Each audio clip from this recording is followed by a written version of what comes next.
Each year, Microsoft Research hosts hundreds of influential speakers from around the world, including leading scientists, renowned experts in technology, book authors, and leading academics, and makes videos of these lectures freely available.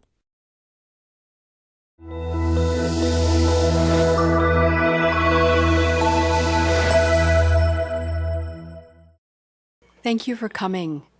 I wanted to let you know the authors are happy to have you come closer for the talk. That works for what they're going to do, so I want to let you know that. My name is Monique Shira, and I'm pleased to welcome both Donna Markova and Angie MacArthur to the Microsoft Research Visiting Speaker Series. Donna and Angie are here to introduce their new book, Collaborative Intelligence, in which they introduce the concept of CQ, where Mindshare and influence is more important than power, where success relies on collaboration and the ability to inspire. Donna is the CEO Emeritus of Professional Thinking Partners. She has co-authored the book Random Acts of Kindness and is internationally known for her research in the fields of learning and perception. Angie is the CEO of Professional Thinking Partners and co-founder of the youth organizations SmartWired and the Smart Parenting Revolution. She is an expert in communication and learning styles and spearheaded the Worldwide Women's Web, a research initiative designed to support developing and retaining women in corporate leadership roles. Please join me in giving them a very warm welcome. Thank you. Hi. It's great to be here today and really fun to be on the Microsoft campus. I had no idea it was this huge, so it's an immense honor to be here with you all. As she said, we are here to talk about collaboration. And before we get started, I just wanted to ask you all, because there's an immense amount of knowledge in this room, and I just want you to recall for a moment a time when you were collaborating with others, that it was highly effective. It was a phenomenal experience for you, and you assume for them. And just bring that to mind right now. Think of some adjectives that you might use to describe that moment or that interaction. People want to call out some of the things that they notice about a time like that that they can think of. High energy. High energy, okay. Productive. Productive. Fun. Fun. Rewarding. Rewarding. Dynamic. Dynamic. Satisfying. Open. Satisfying. Selfless. Selfless. That's an interesting one. Can you say more about that? Yeah, it was in sort of the first day of a residential for my MBA class, and I was paired with a bunch of students, and we had an assignment to go out and go do an assignment. Well, we all did. We were put into groups, so we didn't choose our groups. We were put into groups.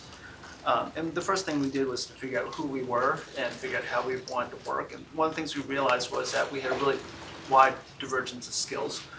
So we had two guys who were engineers, very detail focused. One guy who was a project manager at KPMG, so very process focused. My background is in marketing, so more big picture focused. And a guy who was in sales, who also more big picture focused with the customer bent. And the thing we realized was that we all had different styles, and that we shouldn't really waste our time doing all the trying to each do the assignments separately. Instead, we should defer to those who had the most intelligence about doing certain things and let them show us how they did things. And so again, we would learn from their process of learning, but they were obviously probably about 10 times faster than the rest of us were. And we did our assignment about 10 p.m., went to sleep around 11, and we found out that a lot of the other groups had been up till 5 in the morning arguing about how to do things. And Right. Which is lucky for me. I had a 2-week-old child, and so for the rest of that term, I wouldn't say I skated through, but it was not difficult. Not that as difficult as it could have been. So.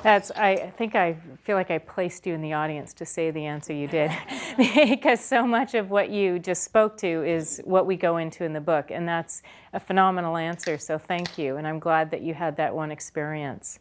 Great. So now think of a time recently where you're trying to collaborate with someone specifically and it's not going well.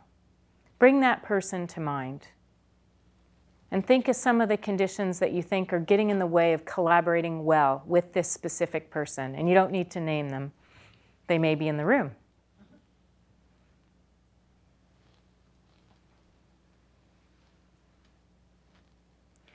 I'm going to put up a visual chart here just to sort of stoke the fire a little bit and consider some other ways in which may make it difficult in order to collaborate with this specific person. Perhaps you can't get a word in edgewise. Perhaps they feel really stressed out. Or often this is one that we see a lot. They need to be right. Perhaps they appear like they ask a lot of questions that are scattered, unrelated, and indecisive. Perhaps you find their thinking unrealistic, or they're always looking to fix you. So I don't know how many of these characteristics may ring true, but this is what Donna and I, my partner Dr. Markova, explored heavily for the past 17 years. And how we started this journey, well, Donna has been working on collaborative intelligence for her whole career for basically 50 years. The moment for me when I became really fascinated by this issue happened about 17 years ago. We were at Sundance Resort working with an international global team. And there were CEOs and CFOs and CMOs from all over. And we calculated that it cost them on average about $5,000 an hour to think with one another. And I grew up internationally myself. I grew up overseas. And so I really understood diversity from the angle of race, culture, sex. But what I found apparent in that room was thinking diversity, and they were not using it. Instead, they were using it to argue with one another, to argue who was right, to talk over one another. There was this long pine table in the center of the room, and I swear that was the only thing separating one person from another from coming over the table. And I'm sure you've all experienced meetings like that. And then Donna did a remarkable thing. She stood up, and she went to the back of the room as if to leave, and she paused in the doorframe, and she asked this group, it was about 13 people, I think, is this the highest and best use of your time? You have an incredible amount of intellectual capital in this room. Are you using it? And she went to leave. And they all turned towards each other and stunned, just in that one question, realized, no, in fact, they weren't. So I became fascinated exploring this question with Donna. How do we collaborate? And how do we really create the conditions that enable collaboration to take place? So I loved your answer because a lot of it is recognizing what thinking do we have in the room. And what we have in the book, we have looked at 4 different strategies that help us look at the 4 different types of thinking that we can become awareness. Because when we think of collaboration when it's not working, usually it's the things, many of these things, that we don't have control over. We don't have control over the other person's attitude. We don't have control over how they think.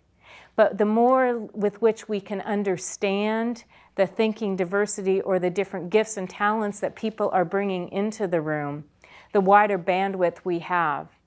And the reason I believe this is so important, it is right now we're changing jobs almost every 3 years.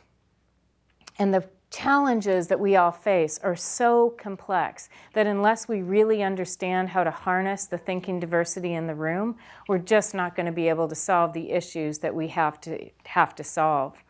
And so what we consider being able to think with a wide range of people is really a type of currency. The more diversity that you can think with, the greater capacity you have.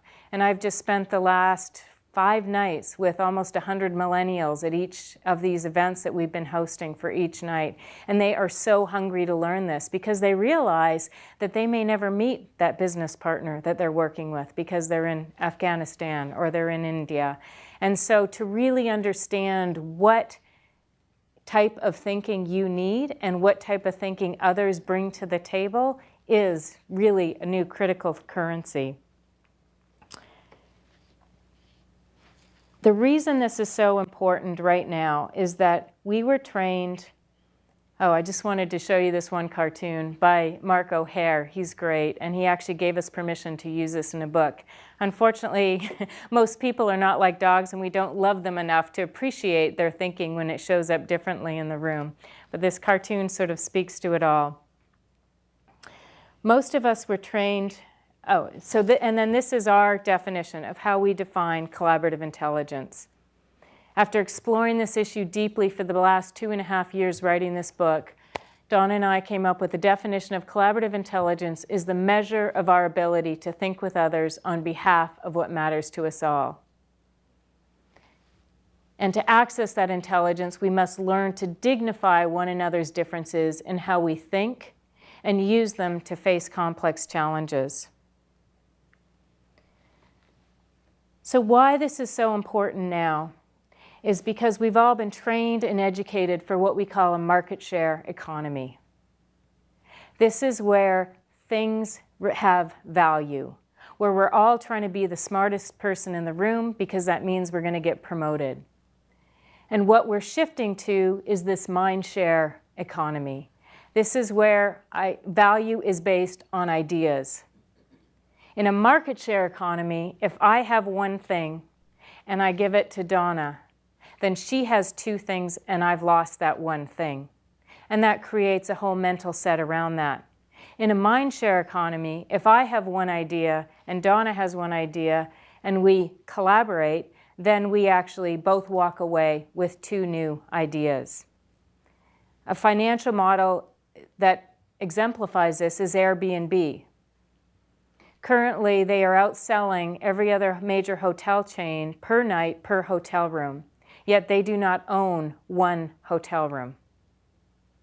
So we're starting to see all these new models that are using a Mindshare mindset in order to create a whole economy based on it. But it takes a shift. And in fact, we actually need both. But what we don't know how to do is create this Mindshare mindset, which is based on fully collaborating. Another awareness that Donna and I had as we started to dive into this material is that most people are using collaboration as a buzzword, but they don't really understand what it means and what it's not. So in our definition, collaboration is not teamwork. It's not getting along, and it's often mistaken for that. Collaboration is really a verb, meaning it's an action, meaning you find it and then you lose it. And then you find it again, and then you lose it. And so what we've tried to provide in the book are tools and awarenesses to help you constantly get back on track when you find you've lost collaboration. Because you never achieve it and then hold on to it forever. So I don't know with your experience that you mentioned, but we constantly have to have ways of reminding ourselves because we don't know how to use one another or when there is a breakdown. Instead, we said, oh, there's just that guy who just doesn't know what he's talking about, or there she goes again, she's just talking over me. We don't have a lot of tools when the thinking breaks down, and it will, because no collaboration can happen when differences really show up on the table. So in order to illustrate this on a cellular level, I'd like you to just sort of fold your hands in a comfortable way. Now think of one hand as yourself, and think of the other hand as a person with whom you're trying to collaborate, who's very, very different than you. Now notice, is your right thumb on top or your left? We're all probably a little bit different. Some people will have their right, some people will have their left. Now does that feel comfortable to you? Now unfold your hands and refold them in the opposite way. So if your right thumb was on top, now put your left on top. This is thinking with someone who thinks differently than you. It feels strange. It feels a little non-habitual. Now go back and forth between habitual and non-habitual. Which way do your hands feel more secure? Which way do they feel more safe? Which way do they feel more alive, like you feel your skin and the space between your fingers? Non-habitual. So this is a really, and that's what thinking with someone who thinks very differently than you. It's non-habitual. And the reason I love this exercise is because we don't have enough space. When we go from here, habitual way of thinking, which means it's understood. They think just like you do, so you're going to expect the same answers. When you go to non-habitual, there's a space in between that's awkward. It's where the mind is going into wonder. And we don't know how to be awkward with one another. But it's in that awkwardness and in that state of wonder when our minds are actually lighting up, and we can, if we hold that awkwardness and that wonder long enough, we can actually move into insight with one another. And so habitual to non-habitual. And I'm going to invite Dr. Donna Markova to come up and talk now. In the book, we have 4 strategies with which we help one another identify the ways in which we think. We have mind patterns, which is how you think, learn, and communicate. And this is the life's work of Donna, so it's a real honor to have her here with us today. And she's going to go deeper into that in 1 second. We have thinking talents, which is the innate ways in which light you up. And understanding your thinking talents also helps you understand what's going to burn you out and what gives you energy. And the brain is the biggest energy suck. It uses about 30% of your caloric intake per day. So you've got to know what gets you excited and gets you out of bed in the morning. Inquiry, which is your natural way in which you approach challenges. And we all have blind spots. So all of these different models also help us know what kind of thinking we need, what we're missing. And the last is Mindshare, which is really understanding how mindsets are different and what we need in order to aim our collective capacity. So I'm really excited to bring up Donna, who's going to go a little further into the strategy of mind patterns. Thank you.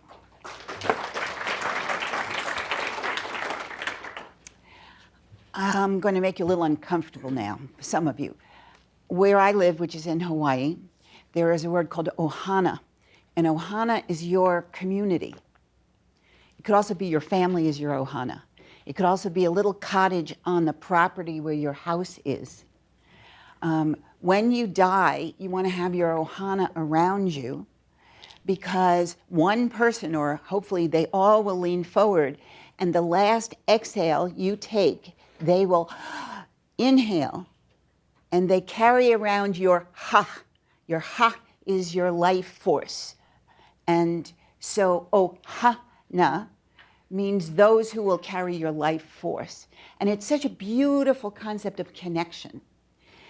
You are way too separated for me to feel like you're my ohana. And we've been on the road for 2 weeks, and I've been meeting a lot of, I wouldn't say strange, but public, distant people who sit back like this. This is the last event we're doing before I go back to Hawaii. I need you closer. So can you come fill in the space and come a little closer? If you do, I'll tell you a story, okay? That'll be my gift for your making yourself uncomfortable. Oh, it feels better already.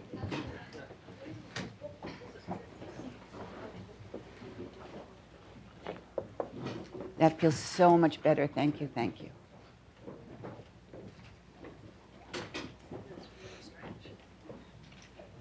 Yes, there now my breath went deeper. I love thinking with people. The word conspire means con, the Latin with, spire means breath. So I love conspiring with people. I don't like being the public expert up in front of the room. That's not really comfortable for me. So now I feel more comfortable. I'm going to tell you a story. I promised I would. But you know that diagram, that cartoon that Angie from O'Hara? So Angie, the way that she thinks, is the one that was going in a straight line. Guess which way I think. Right? So we have learned in writing a book together, separated by thousands of miles, literally. I'm in Hawaii and she's in Park City, Utah. And having one of us who thinks very rationally, and as we call it, and one of us who thinks very relationally, we have had, even though I've been studying this for 50 some odd years, we have had many moments like this. Now, I'm going to name this moment. I was trained as a cognitive neuroscientist. So my fascination was with how does a human mind work when we think? Because we are Homo sapiens sapiens, which means we are beings who think. And the second sapiens, which I always wondered why it was there, really means wisdom. When you think well, what is produced is wisdom. However, to get to wisdom, this is the process you have to go through. You go through this, and this state to the human brain is called confusion. So what has been familiar and comfortable to you, you let it go. And then your brain goes, I'm not so sure. And you reach a state of confusion. Now, if you're ever lonely and you want some attention, just stand on the street corner and say, I'm confused. And people will come from everywhere to help give you the answer so you can go back and be comfortable. But in terms of mental metabolism, when your brain goes through confusion, if nobody comes and makes you go back to habitual and you don't make yourself go back to habitual, the next stage after confusion is curiosity. And if you can still hold not knowing, the next stage after curiosity is wonder. I wonder. And if you can stay in the mental state of wonder where your brain is actually producing mostly theta waves, the next state after that is called discovery. We know very little about discovery in this country because our education system has taken it out of us. But it is being reclaimed. There's a whole discovery learning center at MIT and another one at Harvard. But discovery means this, and then this. So I'm going to go back now, because I promised you a story, to why I got into this. I'm going to tell you a story. So I'll just start with that. And that will take us into mind patterns. My father, the secret that no one told anyone, my father was first generation American, and he could not read. He quit school in 8th grade to take care of his. He had 8 brothers and sisters and a mother and a father. And at the time, that's what people did. He was born in 1901. And so he quit school in 8th grade. And he was very, very, we would call it charismatic. So the secret in my family was that my father could not read. And no one else knew that. And the reason he got away with it, he worked his way up to be the CEO of Hiram Walker. You all know what Hiram Walker is? No. It's a major company that makes liquor. Canadian Club, and it's one of the top. I think they're still there. Anyway, so it's a big deal. And he was a fabulous salesman, and he was amazing relationally. He would go up to somebody and somehow scope out, ascertain what their gifts were, and bring out their gifts.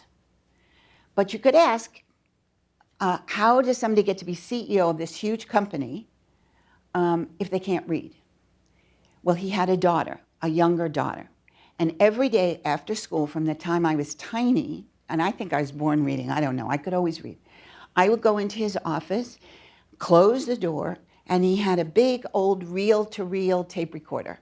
Some of you in this room have seen big old tape recorders. It's like a phone, only bigger, okay? And next to the tape recorder, there was a pile of papers. The Wall Street Journal, correspondence, blah, blah, blah. And I would sit there and read, with a microphone this big, each of the letters, the Wall Street Journal, et cetera, from the time I was probably 4 up until the time I was 14 into the tape recorder. And he could memorize, he was brilliant auditorily, so he could memorize what he heard. And after everybody left the office, after everybody cleaned the office, he would turn on the light on his desk and he would listen to his daughter's voice reading these papers and memorize them. And the next morning in the meetings, he would put glasses on the end of his nose because people that read seem to do that. So he thought he didn't need the glasses. And then he would move his head back and forth holding the papers because people who could read moved their head back and forth. It's hard to imagine now what that was like in that time what a huge secret that was. I learned, from him, what it meant to find the gift in somebody and bring it out. That's what I thought a leader was. That's what I thought leaders were supposed to do. And my sister didn't, but I had this capacity to recognize people's gifts and draw them forth. My sister didn't, and my mother didn't, but my father and I did. The sad part of the story, that's actually really not a sad part, but the lesson he taught me, I said things to him like at 8 years old. I said, Daddy, there's a stock. I read about it in Wall Street Journal, has 3 letters, IBM. He didn't know what those letters were. I said, buy it. And IBM had just started, and he did, and that put me through college and lasted a long time. The one thing about my father is he would not say, I love you. And I'd say, Daddy, do you love me? Do you love me? I just wanted to hear it. And he would look at me and he'd say, here's a quarter. Don't tell your mother. Daddy, do you love me? Do you love me? And he, later, when I was older, here's 50 cents. Don't tell your mother. I went to college, and at the time that I went to college, we were going through this crazy thing, those people in psychology of any sort, where we were pounding on pillows and screaming, supposedly get it out. So I would pound on a pillow, screaming, I hate you, Daddy, I hate you, Daddy, because I stopped asking, do you love me?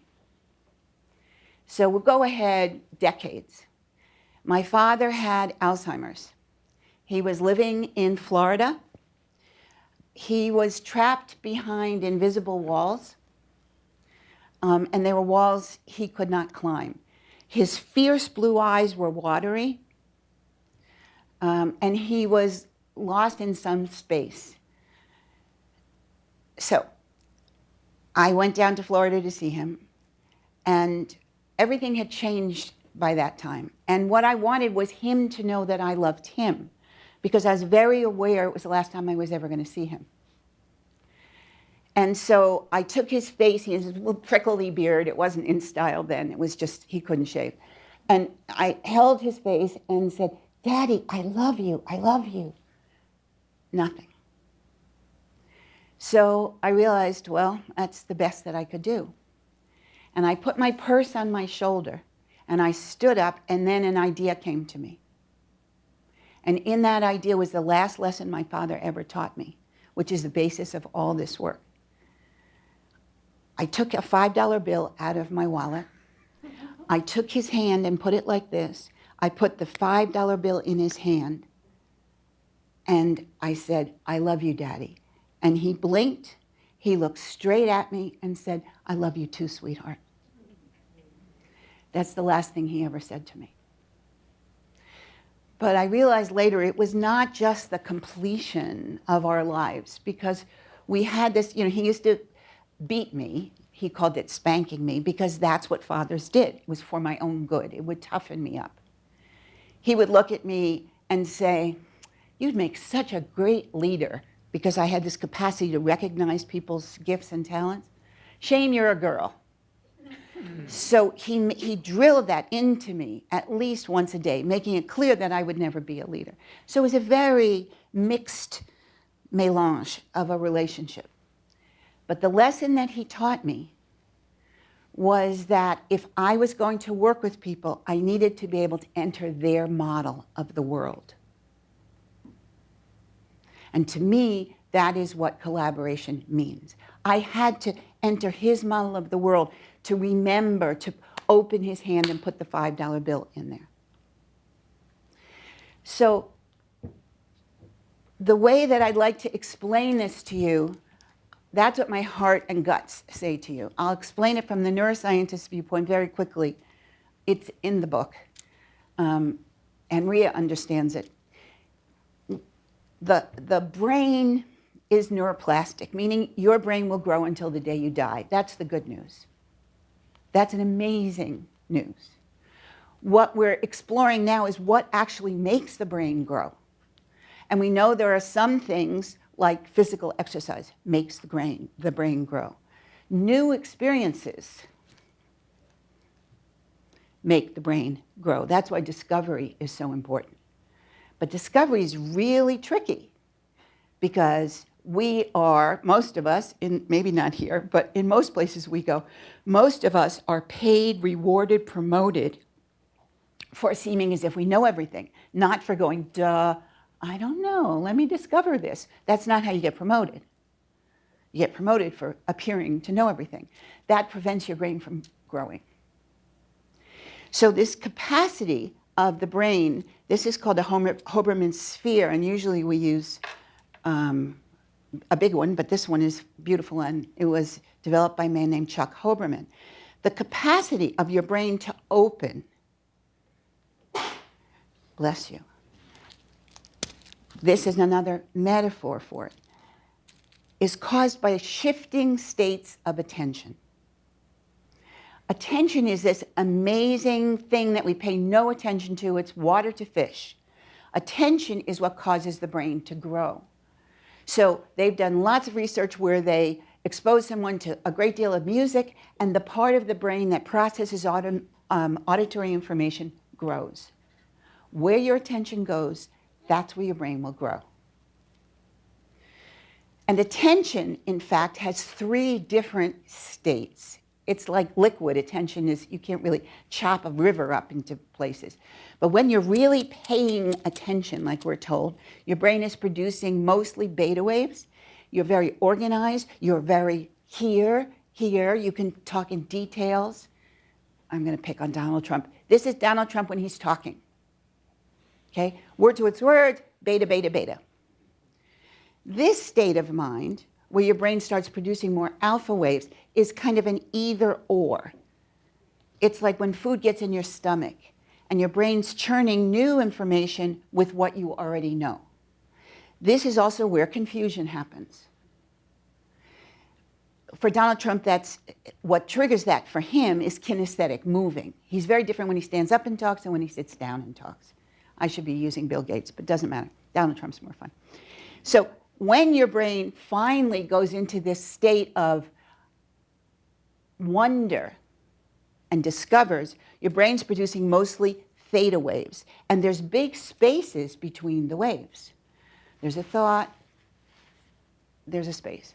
There's a thought, there's a space. And what your brain is doing is the same thing when food is in your intestines. Your brain is exploring possibilities. It's taking one thing and going, well, what if I put a zipper together with a piece of material? Oh, that would be interesting if I closed Velcro. So that's really simple. My research was that different things in different people trigger these different states of attention. So in George Bush's mind, I can't resist, I'm sorry. It's the last thing, I gotta do it. George Bush's mind, auditory information, remember Donald Trump, it makes his mind like this. George Bush, auditory information is like this. So every time Donald Trump comes at him with words and he's supposed to come back with quick little, he can't. His brain is in this state. It's like, duh state.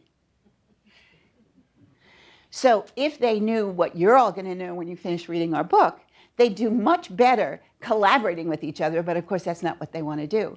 And when somebody pretends like George Bush has nothing to do with politics, but George Bush is trying to talk like Donald Trump. What? Jeb Bush. I'm sorry. Well, George, it's the same, but it's the same. Auditory is both of them. That's why George Bush was famous for all the things he said. But so Jeb is being trained to be auditorily assertive. It's not natural to him. So it doesn't come across as being natural to him. So these form these different states of attention and the different triggers of attention, which is visual, auditory, that means words and sounds, and kinesthetic, which means movement, experience, taste, and smell. In different ones of us trigger different states of attention. It's really not so complex. We create musical instruments. They all play music. but you play each one differently. You don't blow on a violin and expecting to get music out. But the assumption we make about the human brain, and I've been trying to get this message across for 50 years, the assumption that we make is that all brains are violins and process information in the same way. And, you know, the story you told is such a gorgeous story about one of the other strategies which has to do with thinking talents. That's like the software of the brain. This is like the hardware of the brain. It gets wired in by the time you go through puberty. We don't know why some children are born. I have an adopted granddaughter. She was born with kinesthetic, moving, and doing things with her hands makes her very alert. Next for her comes visual information, so she can see visual details and also see the visual whole. And last comes auditory information, so when you ask her, she's shy. Shy is here. So it's a really good joke of nature that the place you are the most shy is also the place that creates ideas and discovers new things. So I could obviously go on for a very long time about this. Angie, do you want to do questions or? Yeah, I think we should move into questions because I'm sure there's already some. So you talked about this moment of sort of disruption or curiosity, but can that not also often lead to a state of despair or hopelessness if you're sort of confused and don't know what's going on? Oh, that's such a gorgeous question. So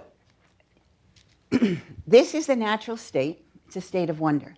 What happens in despair is this. It's kind of, we haven't been taught, you haven't been taught, I haven't been taught to honor this. So what we've been taught is, I know, teacher, I know I have the answer. Or a parent saying, I want to know, you tell me right now. So it's those conditions and the ways we've been trained when we're in this state. This is a very vulnerable state because it's much easier for things to get in here. You can't, with Donald, you can't get a word in edgewise.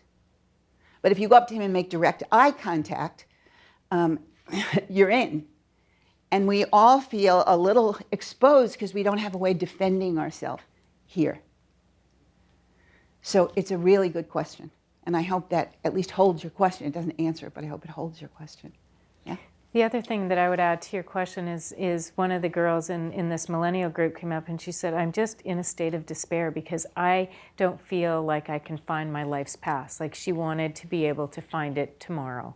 And so she's attributing confusion to despair because we're all supposed to have, as Donna said, these answers very quickly. Right. And so one of the things that I think is really useful is to come up with the question that you really can live with for a while. We call these open questions that no one could possibly know the answer to but you. So for her, the open question would be, what is my gift that I need to give to the world? And holding that question instead of holding on to the confusion or that she should have answers, it's sort of like finding a path towards something bigger. These big open questions help us hold instead of go into a state of despair. Yeah. So the way that I would ripple off of what Angie just said is we are a culture that is addicted to mastery, and we know nothing about mystery. And mystery lives here. So being able to hold the unknown and just go, I have no idea. I just don't know. I wonder what's going to happen next. It is how we move into mystery. It's a great question. Thank you. Yeah. I have a question from online. Can you please relate meditation to the ideas you've covered? I love that question. So I've meditated for a long time. I've studied meditation for a long time. The fascinating thing to me is the way the teacher, whoever the teacher is, teaches meditation has to do with the way that teacher processes information. So Thich Nhat Hanh processes information the same way that my granddaughter did. First kinesthetic, then visual, he sees details and see the whole, last auditory. If you're ever studying with him, he does walking meditation. That's moving first. So we'll do Thich Nhat Hanh's brain because we would like it to get healthy. So first, you walk, and you look around, and then you look at one place, and you don't say a word, and you listen to your breathing, and then you stop. And then when you stop, you look around. So that's Thich Nhat Hanh's way to meditate. It follows his pattern exactly. If he's teaching you, don't ask him questions. That's the most sacred part of his brain. You write it on a piece of paper and put it in a bell, or we used to, and put it in a bell, and he would read it and answer to it. So he had that visual in the middle.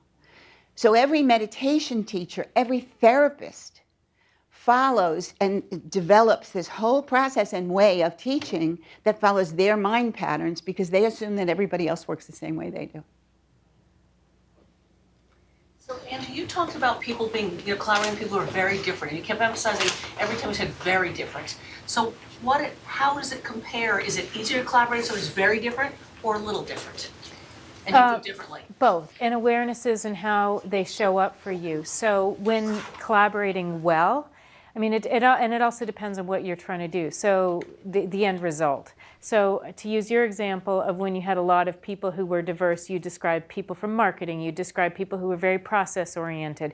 In that situation, because of the diversity, you'll probably end up with a better holistic view because you have many different perspectives. However, if the task is to come up with a plan to execute on something, then you want people who are all very highly procedural because that will make it more efficient.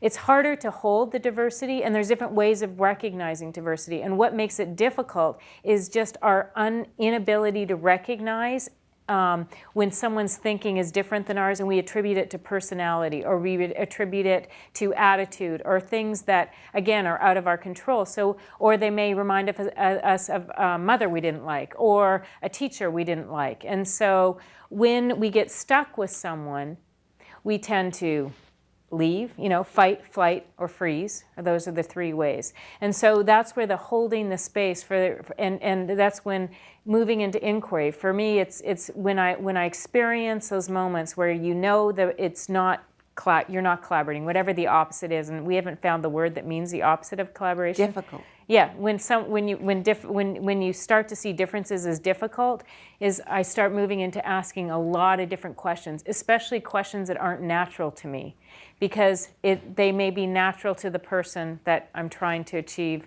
connection with, and therefore I can. So, does that answer your question? Yeah. There's one interesting thing as to a ripple off your question. There are 120, I think, 8 books on Amazon calling How to Deal with Difficult People. I could find no other title other than the Bible where there are so many books with the same title written by different authors. Every one of those strategies works for the author, and every one of the difficult people was somebody who thinks differently. The hard one that's going to be, and that is coming out now, is the difference in the way that women's brains are designed from men's brains are designed. And Angie and I, our publisher, wanted us to take this out of the book, but I'm not going to take it out of the book. So when I was in graduate school, and up until about 10 years or 15 years ago, all research done on brains was done on male brains. Because the head of the research team said women's hormones get in the way. So 2 women at Stanford said, this is weird. So they started doing, and what the first 50 years of research said that human beings, when they're challenged, goes into fight, flight, or freeze. And you've all heard of that. Angie just mentioned it. So these 2 women started doing experiments and doing surgery on women's brains. And they found, lo and behold, women's brains are physically different. Now, we've accepted that women's hearts are different, so when women have a heart attack, they have different symptoms. So here's 2 in the book, we have a whole lot of differences, but here's 2 differences. One difference is the amygdala, which is what triggers fight or flight, is much smaller in women. The corpus callosum, which is like the middle, it's like the bridge between the right and left half, is much bigger. So that women easily can go back and forth on that bridge from rational to relational, from rational to relational. What happens, and I worked with a lot of CEOs and a lot of senior leadership teams, is that, for instance, Royal Dutch Shell, the senior leadership team was all men and 1 woman. And every time they would be making a $50,000, $500,000, $50 million decision, the woman would raise her hand and say, but what about the people? If you put a pipeline all across Europe from China, what about the people in the homes that are going to be affected? And Walter van der Weiber, the CEO, would roll his eyes. So in the same way that men's bodies have stronger shoulders, women's brains have a stronger capacity to go back and forth from rational thinking to relational thinking. And the research is gorgeous and clean. The data is gorgeous that teams that have at least one woman on the team are much more successful than teams that have no women on the teams. I know this is, like challenging, but men can learn to think relationally. Some men naturally think relationally. I would imagine if we could dissect the brains of some man who naturally thinks relationally, we'd find a larger corpus callosum, in the same way as some women can develop their upper body strength. And all women can learn to think rationally too. But we are different. And because collaboration has to be and will become something we all need to learn, or else we're going to destroy ourselves, probably not the planet, but ourselves. We need to be drawing more on all of us, both the men and the women. My father was a man who thought brilliantly relationally. We need to draw on that kind of intelligence if we're going to survive. A couple, they're kind of related. One was just, of the 3 types of learning, are people ever evenly split? Like, they don't have a preference? Okay, so no. And then, are the percentages of people that we observe with those types of learning, is it evenly split within populations? Is it changing over time? We have no idea. Okay. All we know is that, and we meaning me, so that's Sure. because nobody wants to accept this kind of diversity. Teachers say, how can I deal with so many different children in a classroom that learn differently? And I go, how does an orchestra conductor deal with so many different instruments? But we have to change the structure that we think about education in. The only thing that I have observed in 53 years of studying this is that some children come in with a very clear, Mozart came in visual first, kinesthetic next, auditory next. And he came in that way and continued that way his whole life. Other kids change and change and change when they get to puberty. If the system has marijuana in it, it's very difficult to tell how the brain is processing information because the left brain stops being recorded. Whatever information comes first is no longer recorded. So in my brain, it's visual information, and the years and years that I have a photographic memory, the years and years that I was stoned, I can't tell you one thing I read. It's a waste of a long time, And you couldn't tell my learning pattern because my brain only did alpha, theta. It never did beta. Long-winded. There was somebody over here. I haven't read your book, so I'm sorry if I'm going to ask a question that's already addressed there. But how do we know which part of our learning state that we are in, and how do we address it? That's what I love. That's the mental state of this. It's a great question. When people fall in love, they go through this state. Like I used to observe people in restaurants and cafes. They go, as they're falling in love, they go through this state, instead of I'm so terrific and you're so terrific, really? No kidding, tell me about that. Oh, that's fascinating. They get more and more curious about each other. So because this is water and you haven't noticed it, you need to be able to ask wonderful questions. You just asked really a juicy question, I call it. So you have to ask someone, how do you organize yourself? And one person will say, well, I make a list. Somebody else will say, well, I just have to talk about it to somebody. Somebody else says, I make piles. And you go, wow, isn't that interesting? Your curiosity will draw it out of them. So that's one way. Another way, Angie is brilliant at inquiry, and our book has a whole section on inquiry. Another way is to ask about past. So when you were, one time in your life when you were really organized, what did you do? How did you organize back then? I know now you feel like you're a disorganized mess, but back then, give me one day. Because our brains store the history of success. The third way is there are 2 apps that are written down. One's for parents with children. They're for free. On another Apple, I guess I can say it, on the iTunes store. And one is for one strategy, which is called Smart Spark, and that helps parents learn about themselves and their kids. And the other one's called Thinking Talents, which is the software that we were talking about with you're highly analytic or if you're good at telling stories or so forth. So that's the best we've done so far. You'll walk out of here and you'll start spreading this and talking to other people, and we'll all start being in wonder with each other. And that's not such a bad place to be.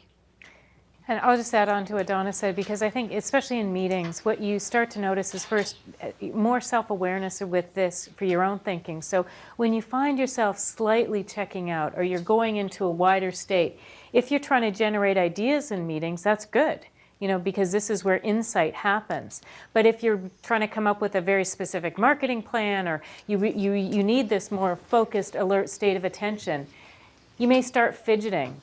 And it may be actually better for you to get up and wander around the room, because that'll help you remain alert and focused.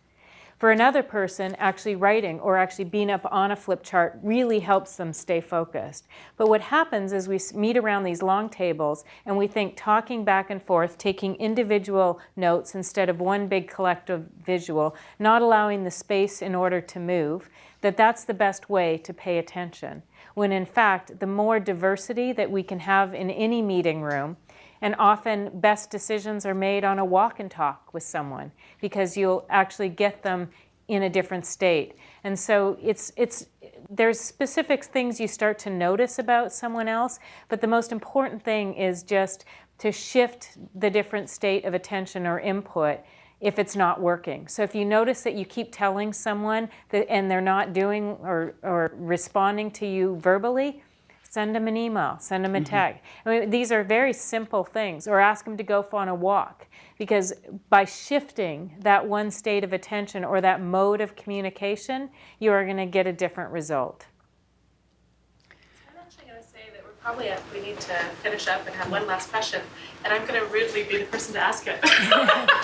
Which is sort of taking from what you just talked about. I was just trying to think of sort of the practical applications, and I was thinking, if you're not the person in the room that, say, has the most influence, you're not running the meeting, right, how can you best change the focus of the group to be more collaborative?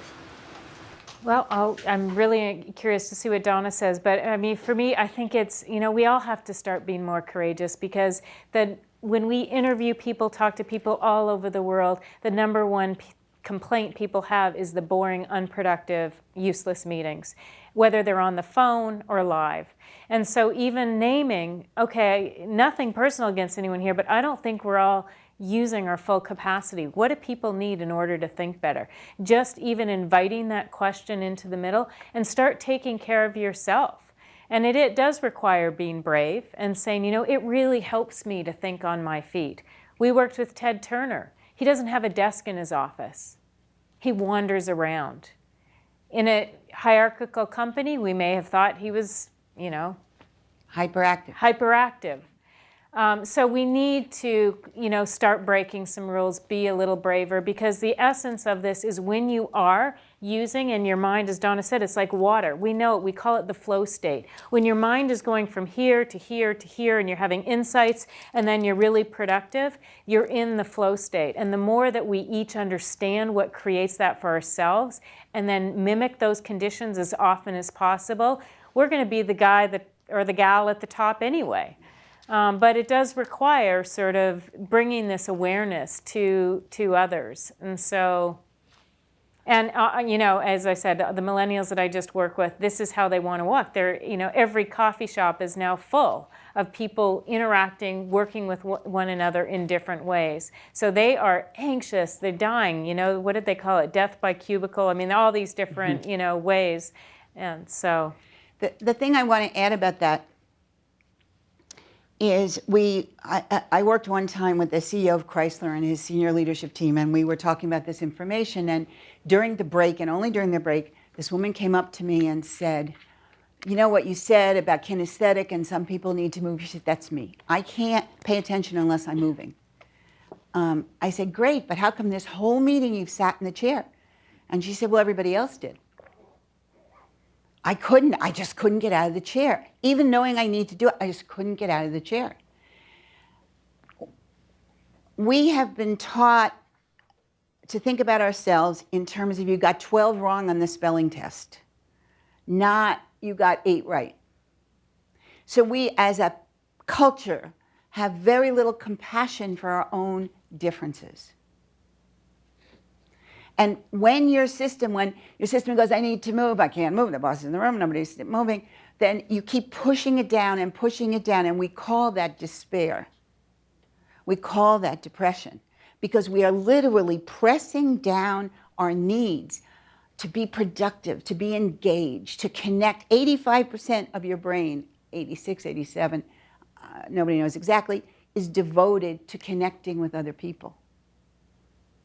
That's a huge amount of brain capacity that we have. So to be able, it does take courage, as in presence of heart, to say, you know, I really want to pay attention right now, and I'm spacing out. I'd like to be here, but I just am spacing out. So I just want to tell you all that. That takes a lot of courage to say that. But that also takes a lot of self-compassion or caring about what you have to bring. My grandmother used to kiss my fingertips because she'd say, these marks at the ends of your fingerprints, never before has there been another such as you that has marks like this. And never again will there be another. You're one of a kind. So I grew up believing and recognizing that there was something unique that I had to offer. I didn't know what it was. And there's something unique that every person in this room has to offer. And so the word respect means to see again as if for the first time. To respect your needs to move or walk or have quiet. There's too many words I need to think. Can there be just a minute of quiet in the room? To talk about yourself, not other people. You all are doing it. No, just I need right now to be heard. So, yeah.